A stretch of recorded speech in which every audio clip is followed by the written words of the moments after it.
Hi guys, good morning. Ngayon may bago tayong pisa na pang 16 batch ng quail chicks. Andan pa sa loob ng BI.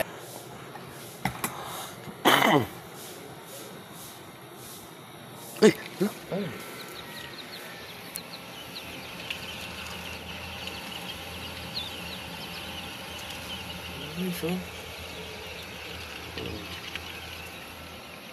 Baka mamaya nga po na ialis na natin yan sila dito.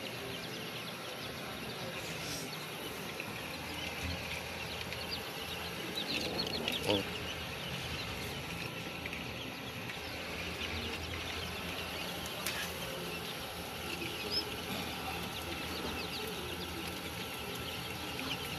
So,